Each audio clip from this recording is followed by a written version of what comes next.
Real excited to talk to the next gentleman on the Sports Card Shop guest line here on Sports Card Nation. I've talked to him a little bit off the air and got him to know a little bit that way, but this is his first time here, and glad to have him. Rob Petrozzo of Rally, welcome.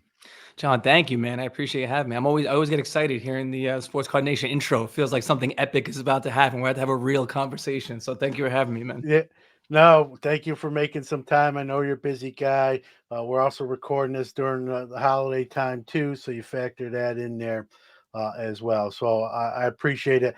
I know a little bit. I don't know everything. I know a little bit of kind of where Rally came to be and why. But for those who don't know and listening out there, kind of how Rally was born, so to speak. Yeah, so I mean, it's been a long time coming. We're 6, 7 years in, and I'll be honest, the same way as you. I don't know everything either. We're still putting it together ourselves 7 years later. You know what I mean? But really, this all started. To give background, it's really a place to kind of invest in the objects that you know and kind of discover the ones that you didn't know existed. But in reality, it's a place to invest and kind of put your money where your mouth is. We've always looked at every single asset class that we go into, whether it's cards or memorabilia or it's NFTs or it's dinosaurs or it's classic cars or it's watches. We take these assets that have these huge affinity groups around them and people that really care and love it and make it a big part of their life. We fractionalize the most important assets in that space, and then we sell shares in it, which trade similar to the way that stocks might trade in the stock market. Then along with that, it's about telling the story, and it's about really bringing people into these assets in a way that it's more than just a ticker symbol like you would pay for on like the stock exchange or that you would buy on a regular brokerage account. So a lot of what we do, whether it's in our physical spaces like our museum here in New York or it's inside the app, is about taking that asset, taking that item, that card or whatever it is, breaking into shares. You can own it for $10, $15 if you wanted to, some of the most important pieces in the world, but also tell the story appropriately and tell the whole backstory behind a lot of these items, which I think a lot of times they could take it for granted for their beauty or for their price. We really want to bring these things to life in a more effective way. And that was really the impetus for starting this platform. Myself and my co-founders, Max and Chris, was really about how wrapped up we were in those stories. And for me, it was cards, it was art, it was the things that I really cared about as a kid. And it was like the feeling of being this 10-year-old or this 12-year-old and never being able to have the best thing. I think I've told the story before, so this isn't just because I'm on this podcast, but the 414 Frank Thomas rookie card to me was like the start of this business. That's kind of where we started the conversation. For me, that was this card that you would go to card shows, or I go to Staten Island Mall and they have all the tables set up on Saturday with everybody selling cards. And it's me and my friends, and we're like, 9, 10 years old. And you see all these cards, but Frank Thomas, like 91, 92 was the biggest thing on earth. And it wasn't thought about as like a way to make $1 million because you're 10, 11 years old. But it was this card that felt so out of reach, and it would be like in its own, it would be like always in screw down cases, or it would be separated from the rest of the cards sitting on this table. And like a bad version was like 50, $60. And for me and my friends, it was like, yeah, we got to save money to get this card. We have to have this in our collection someday. And the thought process was always like, how do I get there? How do I get that? So for us, it was like, all right, think about that same 12-year-old kid, that same 10-year-old kid now in their 30s or in their 40s, and looking at these, a Honus Wagner card or a Mantle rookie, or looking at these larger than life cards that are now, well into the millions of dollars in some cases. How can you take that and make that a part of their life in a real way and let them have that be part of their collection? And that for us was kind of how we thought about this platform. When we started putting it together, was there's a way to do that. It requires some regulation, securities stuff, and lawyers, and it requires this product and this app that brings it to life. But if we can make owning that as easy as it would have been if I had the money when I was 11 years old to take it off that table and walk away with it, then we'd have something. And kind of, 6, 7 years later, we've just been doing that now for the better part of half a decade, and it started to work. And I think the world has started to realize that collectibles, just like anything else, are an important part of their life, their identity, and their portfolio at the same time. And we've tried to make that last part happen. Yeah, well said and awesome stuff, right? And how difficult going back to 6, 7 years ago, Rob, how difficult when you're just starting to acquire some of these things for the company to offer. Talk about sort of plus fractional's fairly new. I mean, it's kind of been around in different sort of forms, but really sort of new, especially to the collectibles space. People would always say, well, I can't own the card outright. And speaking on the sports card side only, I don't want to. I have to wait till either I can afford it or just never own it. How difficult? I guess two-pronged question here. how difficult was it to acquire some of the items? Maybe people were a little apprehensive to, I mean, price obviously it all comes down to that, and maybe more so, probably more difficulty on the offering side, where at getting people to buy in, where they're not actually going to have always physical possession of the item. Yeah, I think, when we started doing it in 2017, 2018, the first three asset classes we went into were classic cars, watches, and then sports cards and trading cards. So that was to break into those worlds. And this, sometimes it's not just money. Like if we had money to do it, I would have just gone out and bought everything. But in reality, we knew like in the sports car vertical, we wanted to start with a T206 Wagner and with a 52 Mantle. And then we added like, a Fleer Jordan, because that to us was like the trifecta of the things that A, are on the positive trajectory, but B, are the benchmarks for collecting, and not just in the hobby, collecting in general. Everybody who collects coins or, collects classic cars even, or watches, has an understanding of what a Honus Wagner card is. And they know what the history and the story behind it. They know that one's never sold for less than it was purchased for. They understand like the history of Honus and why he pulled the cards from the production run. So that's this thing that we knew we needed. Just money doesn't get you a Wagner, because there's, if there are 60 or 50, and the numbers are always a little bit subjective, that means there's probably 10 that are actually like available at any time. But again, to get in touch with those people is impossible. So for us, like, we raised a little bit of money on the first concept. It was easier to get the cars first, because the car community, it's not that it was more inviting. It was just one that, we're able to sort of make connections in that space and start the conversation with people who have these cars. And typically it's not, you can't fit a car in like your safe in your apartment or your home. So like they would already kind of be out and about. You would kind of see them a little bit here and there and be able to start the conversations about acquiring them. So when we raised the first amount of money from venture capitalists, we told them like, we got to buy the first 2 or 3 assets. So myself, Chris, and Max, we took money out of pocket, put as much in as we could. We were able to finance a couple of the first 2 cars that we put on the platform, and then start some of those conversations with the VC money that we had to get 1 or 2 more cars.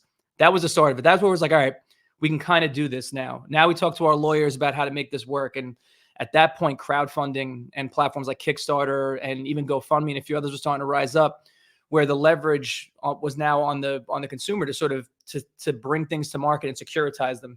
So we told our lawyers, if there's a way to do it like that and work with the SEC to qualify these, can we make that happen? The lawyers came back and said yes. So now it's like, all right, we have the first 2 things checked off. We have the asset that we need, which the first one was like this Lotus, and then a 1955 Porsche, which is kind of like the mantle of cars, this 1955 Porsche Speedster. Now we have the regulatory aspect of it, where we have our CFO, Max, and our lawyers are working on making this look and feel like a stock. And then it was just distribution. It was about, how do we actually sell these now that we have them? So then we started building this app, and that was kind of my section, was in the product side, building it the whole time and making it tactile and put it in the hands of friends and other investors and people who might use it. So we opened the first IPO. We syndicated it to our family and friends, and like we got a huge email list. We might have bought an email list or something early on. We had like 3,000 or 4,000 people, and 1 or 2 investments started to come in, and then like 3 or 4 investments started to come in, and then word of mouth starts to pick up a little bit. Then we got a little bit of press. All of a sudden, we're on Fox News, and they're showing the car, this 1955 Porsche. They want to roll it into the studio to show people, and now it starts to pick up. So now it was like, all right, the phone started to ring a little bit at that point with people who wanted to help in the other verticals. And one of the most important relationships that I had personally, but for this business, was Mark Zablo from Bleecker Trading, who I've known for 20 years, and is somebody that has always sort of preached like ownership and equity. And he's always been really, really smart about putting businesses together. But he's also been a collector, and he's been, he's got one of the most important, in my opinion, one of the most important spaces in New York now for the hobby at Bleecker Trading on Christopher Street here in New York, in the city, which Manhattan has no card shops like that anymore. So to put one in New York that looks and feels like the late 80s, early 90s is crazy. And he's really on a wave with that now. But he made a couple of intros to us, and he introduced us to Ryan Shimon, who's a close friend now and a collector, and Ken Golden. And Ken, at that point in 2017, 2018, I knew who he was. We'd probably emailed back and forth here and there, but he wasn't giving me the time of day until there was something actually worthwhile having a conversation about. So we sat down and talked about what we were doing. He liked the idea. He knew it was complementary to the auction business, where early on, I think a lot of auction houses looked at it like, I don't want to even think about potential competition in the future. And I told him the truth. I was like, dude, I need a T206 and I need a 52 Mantle, but I'm not talking about PSA 2s Mantle and like a bottom of the barrel Honus. I need one with the story. And like, he's like, all right, give me a few months. And then we started back and forth having conversations. And he, without having any equity in his business or any ownership, he made the intros, and we were able to make a couple of those things happen with his sort of stamp of approval, and that kicked off really the whole business. So with that in mind, once we started moving along and we started seeing these IPOs work and trading is working, we're selling merch and we're opening physical spaces. Now, the last 2.5 years, especially since the pandemic, so much of it's been inbound, and people understand that this is a place where A, like we have a great collection, but B, we're going to have this stuff like on display in our museum. We're going to do a great job storytelling on it. We're going to get press around it, and we're able to sort of, sell items relative to the real market without having to sort of chance it at auction, I think. And that became a really important part of what we do now later on, now that a lot of what we've been able to do is consignment or inbound without having to sort of hit the streets and like go door to door trying to figure out where the harnesses are buried. You know what I mean? So that's a long story, but that's the trajectory of where it came from. Like any other business, you start off putting the money out of pocket, you get some people who believe in you, and all you need are 2 or 3 of those people who have those connections, who really truly want to help. And that's where we got lucky really early on. Then obviously the pandemic, everything went parabolic and it became a whole other world. But we were lucky to get in before that to establish the relationships before it became, that crazy era of 2020 to 2022.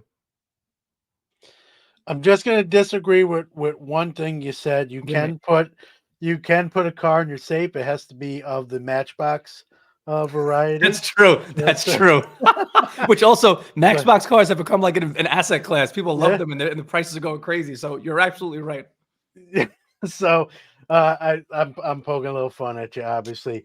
You mentioned those 3 cards, right? Like you said, you call them the trifecta, and they're great examples of people who aren't even in the hobby. You show them a picture of those cards or the card themselves, and they still know what those are. They know, they have some sort of semblance of what those are, and they're iconic.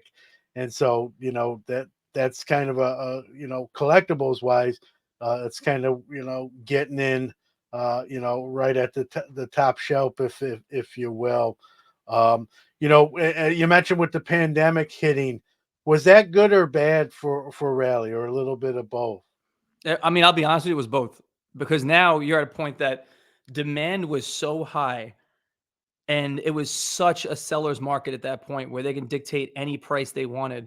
It got to this place where in the beginning it was fantastic because we were, our Jordan, our Fleer Jordan, we IPO'd it for $40,000 and sold it for $90,000 in 8 days. Everyone got their money back on it quick. And, we did a bunch of merch around it and a bunch of activations. Everything was working. But inevitably what happens is that you get a lot of people that came into the hobby. And I think this is where we are right now in the hobby. And I'm not in any position to be a mouthpiece or be on any soapbox to speak for the entire hobby, because there's pockets of it that are obviously very different. But I think everything has gotten so polarizing to this point, and there's so much sort of frustration built around what happened during that window of time and where we are now. I get nervous even talking about Jordan rookies. I get nervous a little bit talking about Mantle. Honda's not as much, but because those cards, to me, when you see the giant prices printed, when you see $12 million spent on a card, when you see everything that happened with the Jordans and having them come back down to earth around that 175-ish or 200 number wherever they're at right now, somewhere in that range, people look at it and say, you see, like it's all a scam. The whole thing is all make believe, and cardboard doesn't even matter. And you have this crazy run up from people who don't know any better and just threw money at it. And for us, we're in a position that we have huge demand. You have hundreds of thousands of people coming to our platform saying, what's next, what's next, what's next? In this window of time where, to keep it entirely real, we probably could have IPO'd any card and filled it, not at any price, but any card. And I think what happens is that once you go through those top tier and you have, sophisticated investors in the same room with retail investors, with people who just want to come in and be a part of it because they're starting to read about how crazy cards are and how wild the prices are. And it's trading like crypto basically at that point. And they're just looking to get their money in. Now you have this crazy rush through the doors that when the rug gets pulled and that demand isn't there anymore, there's lots of cards on Rally right now, but you're going to be down because they followed the market. So now, inevitably, what happens is that, unlike the NASDAQ, when Apple stock goes down because of, something with profits or whatever, people aren't going to blame NASDAQ or the S&P. They're not going to blame the stock market. They're going to be like, oh, Apple did something wrong. You know what I mean? I think for us, we're kind of like the exchange. But when cards are down 80% in the real world and then they're down 80% on Rally, Rally's the problem in that case. And that's just what we have to deal with. And I understand that, because I'd probably be the same way if, like, I came into something and spent $100. Now that 100 is worth 80 because I bought, a specific card that no longer has that demand that it did during the pandemic. But for us, like, It's about making sure that the breadth of cards and the breadth of assets that we have on the platform is diversified so that you can make those decisions asset by asset by asset. And to say everything is down is the wrong way to put it in the hobby in general. To say everything is up if it's only, this vintage era from this period is also incorrect, because you're going to find outliers in there too. I think for us, like, I would have done a couple things different, no question, during the pandemic with the way that we acquired assets. But I think that the victim of the success mentality that we had at that point was the same for every consumer who thought nothing was ever going to come down. And I took a bath on a ton of stuff personally, like a bath on so much of the stuff that I thought was going to be the most important stuff in the future. I made money on some stuff too on paper, but I never really sold anything. So now we're at a point that for us to look at the things that always work for us, the Honuses and the Mantles and the pieces that are really the most important parts of what I believe is this hobby, I believe is collecting in the future. It requires us to tell that story more effectively and find more ways to sort of get ongoing revenue around these assets and find ways to monetize and find ways to add liquidity to all of those assets, whether they were during the pandemic, before or after. And that's people saying Rally's wrong and Rally effed up and Rally shouldn't have done this. I can't say they're wrong, because that's an opinion. It's completely understood. For us, it's about gaining trust and earning trust, whether it's getting trust back from existing investors or building trust with new investors and new participants on the platform. It's refreshing to hear you kind of say that too. Like, hey, listen, we're human. We're doing the best we can. We the pandemic was, I called it the Midas touch during the, as you well know, everything during the pandemic, hobby wise anyway, you could almost do no wrong. And so it's tough to come out of that and expect the same, or expect stuff not to settle down. Like you said, it's not so much your guys' fault. It's just where the market is at. But obviously, sometimes you're going to be on the front lines, getting fingers pointed at you, and it's nice to hear you say, "Hey, hey, we got to take that as." You got to take it on the chin sometimes, man. You know what I mean? Like Yeah. I'm telling you from personal experience. Like I have lost money on lots of modern cards. Forget it. Wax that I bought, I'll never see the money on it again. But to me, I was never buying it. Some of the stuff I bought in my head were speculation, no question. I have like a lot of LeBron stuff. I'm in love. Like I've always loved Kobe, and Kobe to me, I've never thought about as like a commodity. I've always thought about it as a person. Like I'm buying his sneakers, and I play basketball in his sneakers, and I'm buying his. Last season I bought so many ticket books and so many tickets for Kobe's last game. I wasn't even thinking about them as like selling them until the prices started getting crazy, and I gave them away as gifts and stuff. And I felt like that was a piece of me as my identity. But I think a lot of what happened is that, there's so much dissent in the hobby right now, I feel like, and I'm not trying to fight it, because it's something that I care deeply about, but I try and stay out of a lot of the fights if I can. But I think that a lot of people will look now, from the pandemic to now, especially, they're looking for the conspiracies and like malfeasance, and like they're accepting rumors with no actual facts. I think every breaker with like a big hit is getting loaded boxes now all of a sudden, or every $100,000 card sale is like a shill sale, and every time Panini does anything, it's a scam now. And I think that Fanatics putting one of ones in the wrong box, like that's a marketing tactic. It's a scam. It's a scheme. I think everything doesn't have to be this upside down like fight. That's not the hobby to me. And I think that a lot of people got wrapped up in that, and they claim they weren't in it for money, but all their anger and frustration came after car prices retreated over the course of the last year and a half. So and then they started putting the content out and talking crazy about who's doing things wrong. So to me, it's like, yes, there's a lot of things that we do Rally that probably wouldn't look good to a purist of the hobby. A lot of it is commoditizing something that people really, really care about. But if truly is a hobby, and it's something that like, it's great if you make money on it. If you don't, you have that hobby, you have these things you really care about, these things that make you happy, that bring nostalgia, that bring you joy, that feeling of like opening a pack of cards and what it smells like and feels like, and all these things that I know I pride and that I think about as myself, like things I want to do, whether I was making money or not. If it's really a hobby, then it should be treated that way. If it's something that you're planning on making money on, it's a business, and whether it's a content business or it's, you flipping cards, that's something that pointing fingers at somebody else who's treating it as a business and saying like, look at all the things you did wrong, to me is the wrong take. And I think that's something that only really exists in this hobby. I don't see it the same way in other places. This one's the biggest, so it's obviously gonna get the most attention. But it's concerning to me sometimes. It's a thing I care about, but I feel like a lot of times they don't want us in the conversation. So I'm kind of like tiptoeing around telling people how I truly feel about it sometimes. But that said, I know there are things that Rally's done wrong. It's like there's things that everybody's done wrong. For us, now it's about like thinking about what the future looks like and thinking about that 5 and 10 year cycle, and not that crazy compressed moment that was COVID that everything went crazy on. You know what I mean?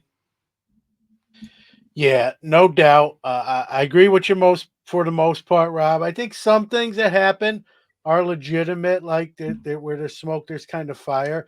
But Fair. I think you make a great point.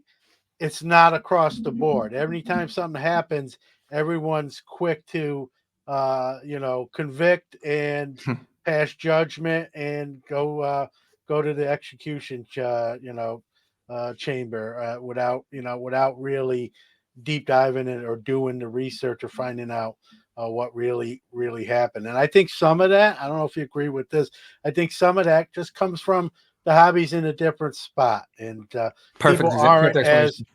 yeah, people aren't making hand over fist in the same fashion they were. Someone like me just says, "Hey, that's I've been doing this so long. This I knew this was going to happen. I didn't know exactly when, but I knew it would." And you just roll with the punches.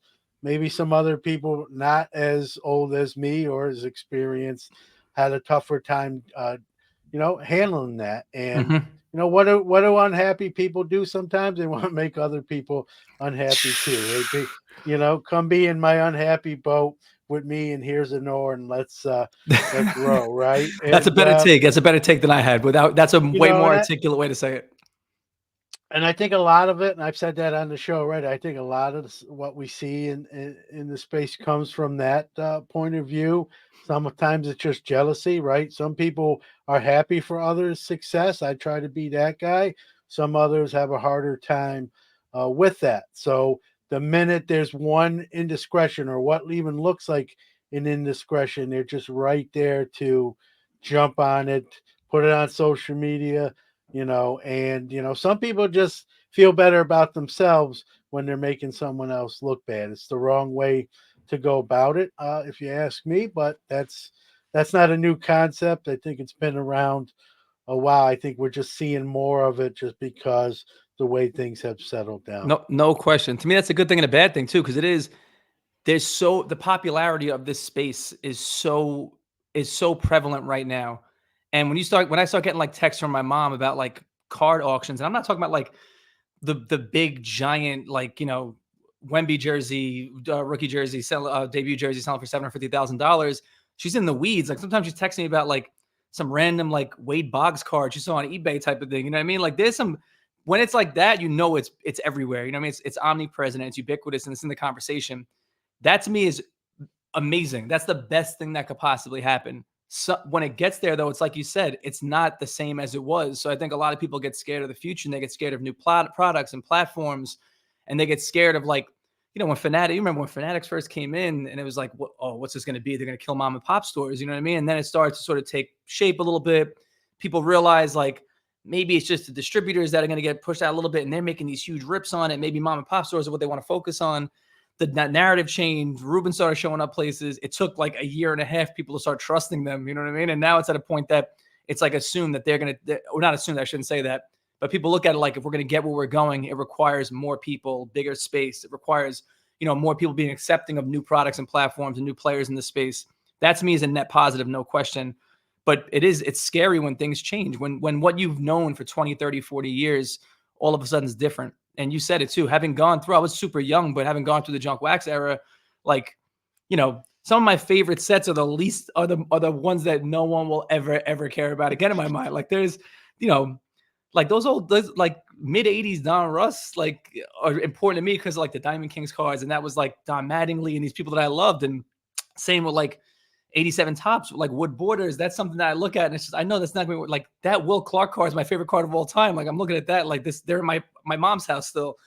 They're important to me, and I'm not mad that like everything is a refractor now and everything's a one of one. Everything's got to be like on card auto and all this stuff if I want to make money. Because I'm not trying to always make money. Some of it is just about doing these things that I care about and having these things I care about. But people get nervous when that changes sometimes, and it definitely has changed dramatically in a very short period of time. You know what I mean? Yeah, and you know what's crazy too, Rob?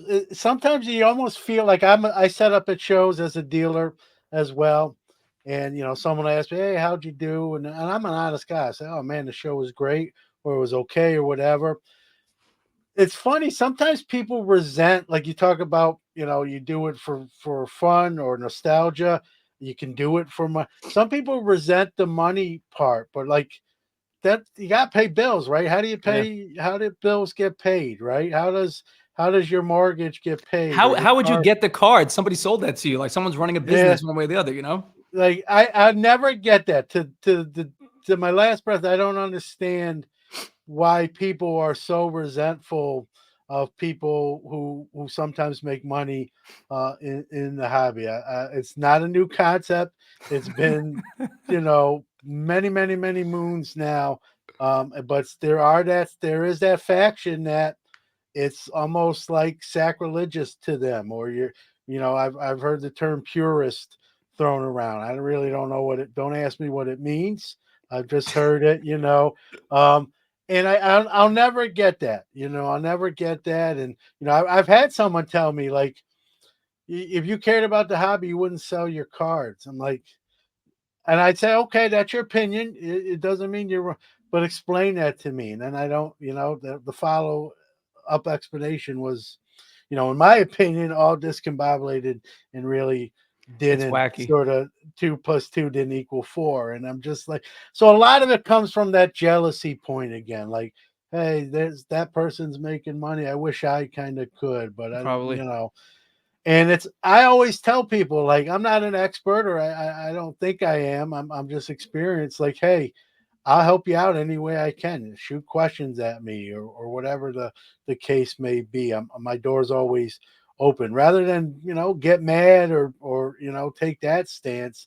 Hey, we can all win kind of together, and It's a it's the that, we can all win thing. It's just yeah, it does it there are so many pockets. You know what? This whole interview I'm talking like I'm like sad boy talking about what's wrong with the hobby, and there's so many good things that are right with it. But it is, I think, maybe because yeah, at a young age, like I was there was a place on 13th Avenue in Brooklyn where I grew up called Walt's Hobby Shop, and that was like the spot where it was like this mix of like model airplanes, cards, some comic books. It was a whole bunch of stuff.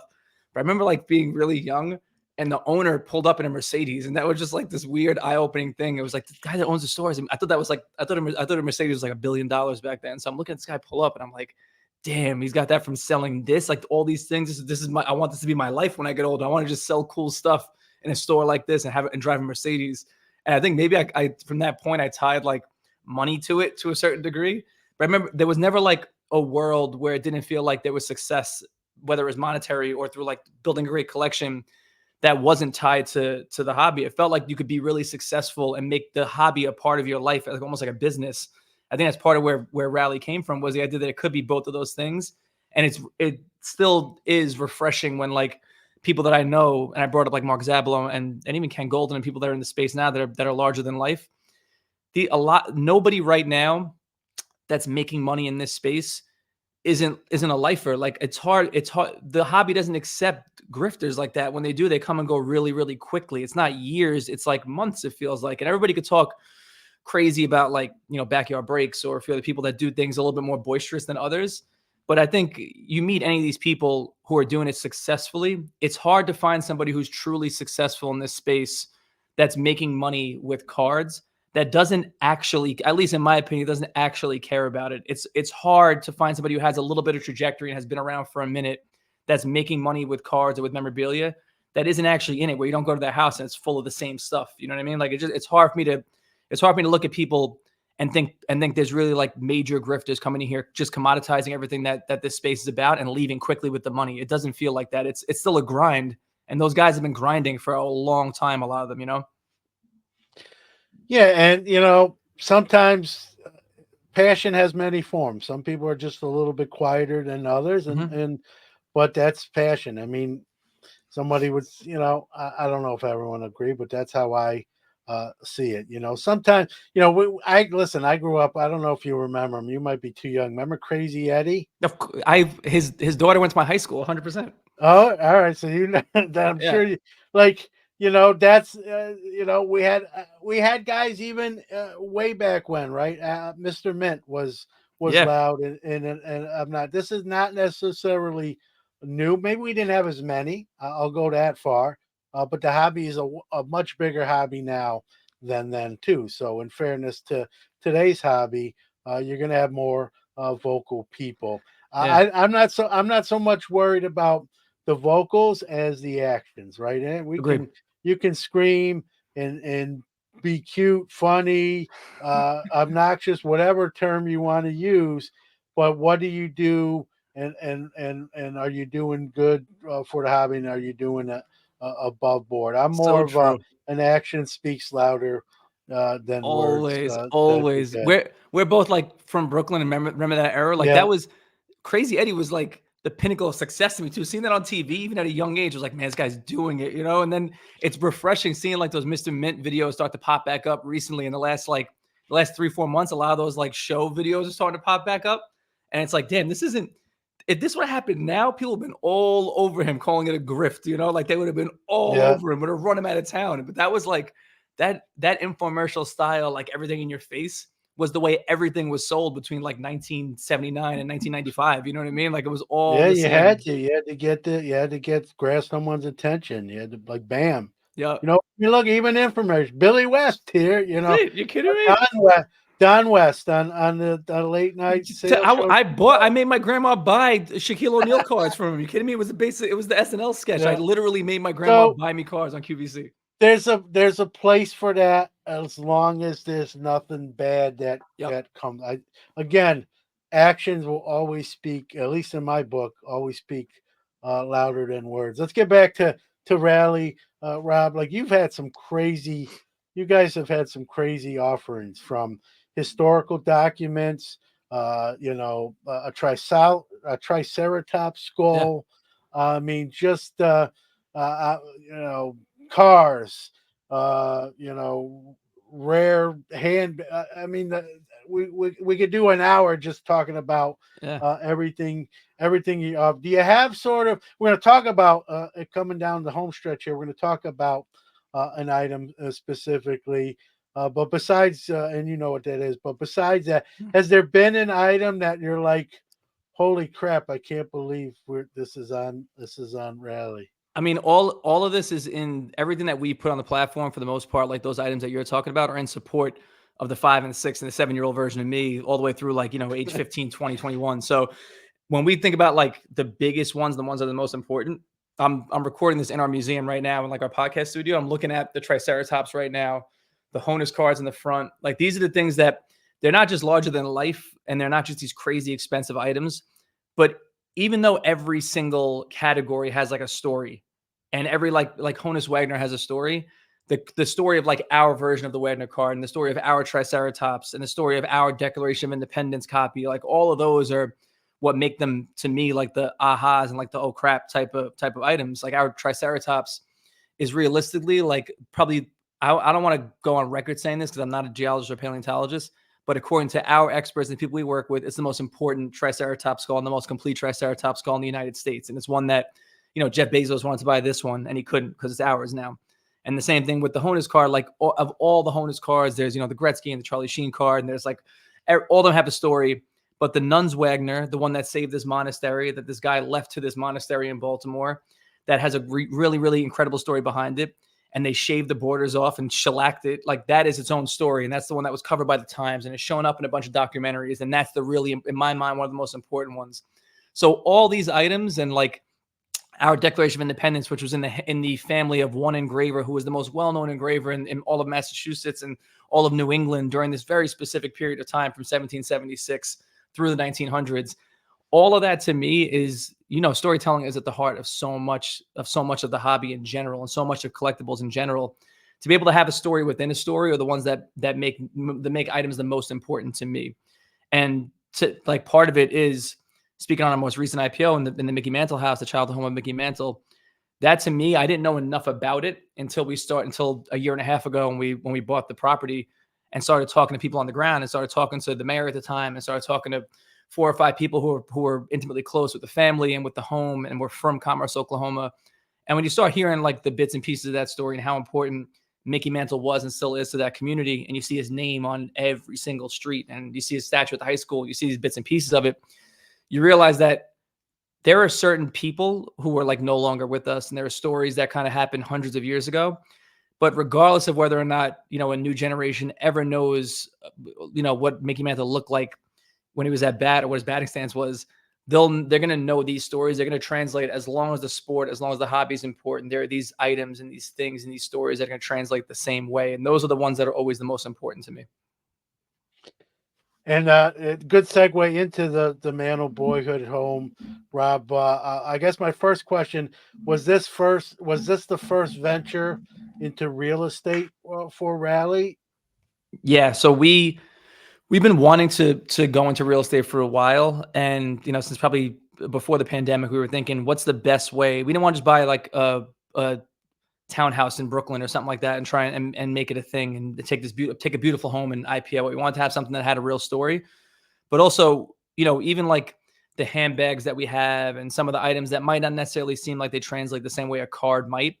We treat everything like a collectible that should or could be in a museum. And whether they have a utility like a home does, or they don't, and they're just like a piece of cardboard, or it's something that just is this beautiful piece of art, we want to make sure that the story behind it makes sense, but also that it can live as a collectible in a museum of any kind. So when we were looking at homes, we had like 2 or 3 options on the table in 2020. And we started looking into this home in particular in like 2019, give or take 2018, I think. And it wasn't available at the time, but the owner hadn't lived there for like 25 years. It was originally supposed to auction with Golden, and it wound up getting pulled from the auction. I think it was in a card and memorabilia auction. They just plopped this house in, and the pictures weren't necessarily something that told a good story. I think the marketing behind it was really the issue. It wound up getting like a bid of 60 or 70,000, and they pulled it because it wasn't going to hit the reserve. And that was something that we looked at. We're like, all right, maybe this is our opportunity to get this home. So we started talking to the owner. We started thinking about what we could do with the space, and we wound up making the acquisition probably 19 months ago or so, a little less than 2 years ago. But then, it was pandemic time, and like prices started going crazy on homes. And we started thinking about the work we had to do to sort of get it up to speed because it was 25 years old. It hadn't been lived in. It hadn't been lived in 25 years. It's a 100-year-old house. So we had to redo the roof. We did a bunch of and we had to do it with like archivists and with the right people. We had to do a little bit of brickwork in the front. We had to do maintenance. We had to sort of make sure it was up to standards, like it hadn't been touched. So after all that was said and done, we had this pristine version of, a 100-year-old home that had this crazy story behind, more than a 100-year-old home that had this crazy story behind it.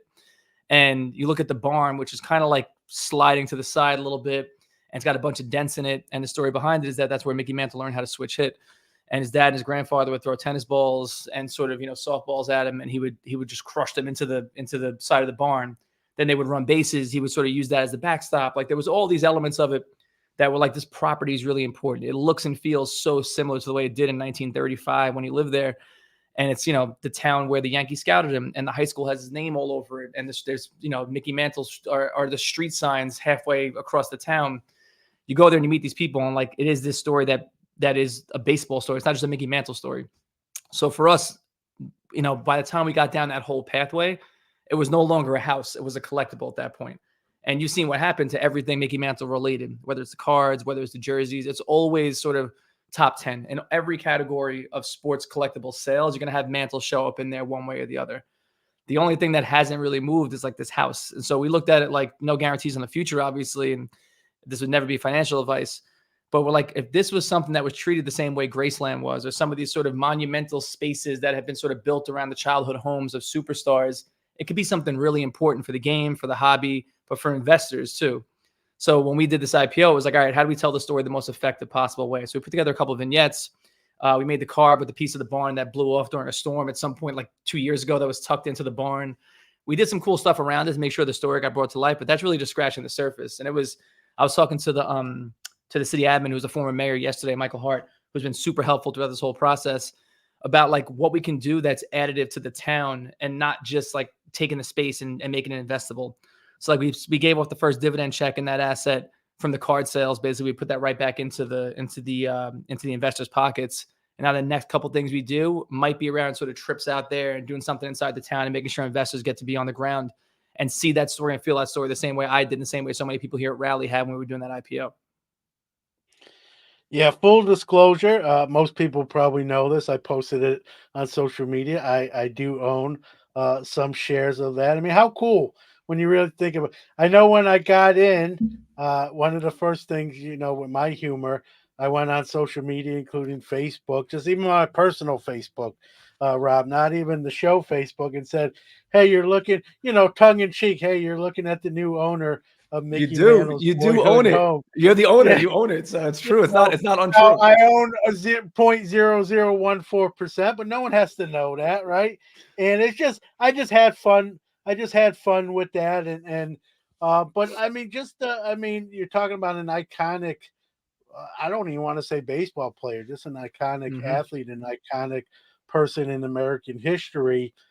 And one thing, kudos to you guys too. I know you gave. It's a smaller town.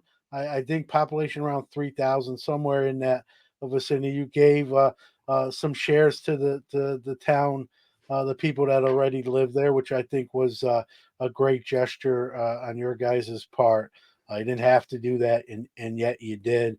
When I found that out, I just thought it was an awesome thing on your guys' part, and it's a great offering, right? I mean, Mickey Mantle has even all these years later, has a huge following. I think it allows maybe the property to get its just due eventually, and that's the other thing. Shareholders are going to have a say in some of those decision making and that sort of thing. And when you think about that, I mean, that's kind of cool. That, to me, that's worth it, right there. That you have like one vote, like on what direction it goes. And Yeah, one vote per share. So that's our plan. Is like the proposals for that start in like a month and a half or so, right at the start of the new year. But the goal, I think, and this goes back to kind of a lot of what I think Rally did wrong during the pandemic. And I'll sit on this one, and I'll absolutely take the blame for this. There were a lot of opportunities that like buyout offers would come in. We would bring them to shareholders. They were, like the Pokemon set that we have. We got like a $600,000 buyout offer. It got voted down handily. And I think from that point forward, everyone's like, now we're going to make $1 million on this. When Pokemon card prices retreated and the price retreated, now it's like, why didn't we sell that? I think a big part of what we should have been doing the whole time, we want to do more of with the existing assets and with new assets like this one, is continue to find ways to monetize along the way that bring back sort of profits to investors without having to necessarily sell their shares and without having to sort of offset by having prices only go up. I think with this home, it allows us to do something really unique in that open source the ideas around monetizing that property or bringing more attention and more positive attention to it with the investors. So taking the proposals from anybody that, there's thousands of investors in that asset now, anyone who has an idea, as long as it's not like we're going to set the house on fire or something crazy, we want to take those ideas, package them up, present them back to investors and shareholders and let them decide what we do with this space in the most appropriate possible way. Where instead of having something that just now lives as this house in Commerce, Oklahoma, it becomes potentially a place that everybody's involved in in what the future of it looks like and bring more attention to it whenever we can, which hopefully brings more value to that space as well over time, and not just the intrinsic value and the monetary value, but in the value of sort of pop culture. And I think that for us, anytime we get an asset on Rally, it's not just about whether it makes money now and it's important now. We want to make sure it's relevant way into the future. And we feel like this is a house and a home and a neighborhood and a community that's been, it's always gotten great attention. When you go there, you see it's a piece of Americana for real. But that home hasn't gotten the attention that we feel like it deserves. Because you go to a Yankee game now, and this, there's as many number 7 jerseys as there are Aaron Judge jerseys. Like you see it at Yankee Stadium in 2023. So that for us, like this is going to be a space that baseball fans make a pilgrimage to. And Major League Baseball is an investor in Rally. We have a lot of great people around us from the league. We've worked with Fanatics and we talked to them forever. We've done deals with Tops in the past. We want to be able to do stuff with the people who are really impactful in this hobby with this space. I think that's a lot of what we want to be able to present to investors, as well as the opportunity to put it back on the map for the people who are the most important and sort of pushing from behind and making sure that a home and a thing like this stay on everybody's radar. Yeah, well said, and I think you got the best interest of this.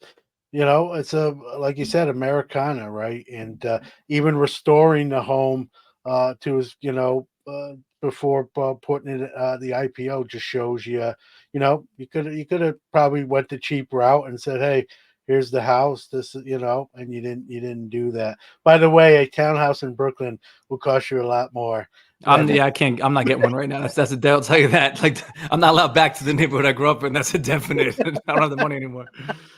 So, well, Rob, man, I love what you're doing, man. It's not an easy space. You guys been uber successful in the 6-7 years now You're adding more things to the repertoire too as you go along, such as this with the Mantle Boyhood home. It's going to be exciting. I don't know how that might be a little tricky to top, but something tells me you're going to figure out a way to do it. So looking forward to seeing what's next. I love to have you back. There's a couple of things I didn't touch on, but we can always get you back on as long as you come back on. But Of course. I always give I always give the guest kind of the final word. Share any socials, website, anything you want where people can see what Rally's doing and that sort of thing. Yeah, catch us on it's RallyRd, RallyRD.com. We're at Rally on Instagram. We're on RallyRD on Twitter and across all the other social platforms. I'm Rob Petrozzo on every platform. And this is, I say this a lot, but it's the truth. Everything that we're trying to do is built around the investor community and the group that we put together that cares about what we're into and what we're up to. Whether you have a good opinion, a bad opinion, whether you have good feedback or critique, I personally want to hear it, and publicly or privately. And I think everybody at our platform and everybody at our company wants to hear it too. So any thoughts you guys have about what the future looks like, we're always down to have a conversation about that. And I appreciate you having me on too. And this is, it's been a long time coming because I've been a listener for a minute. I'm glad that you've been a really good voice in the hobby for a minute. You're someone I've always listened to. So to be on is like, and to sneak my way into the eventually see my way into the binder, dude, with the guest cards feels like a massive win. I feel like that's like my biggest win of the week.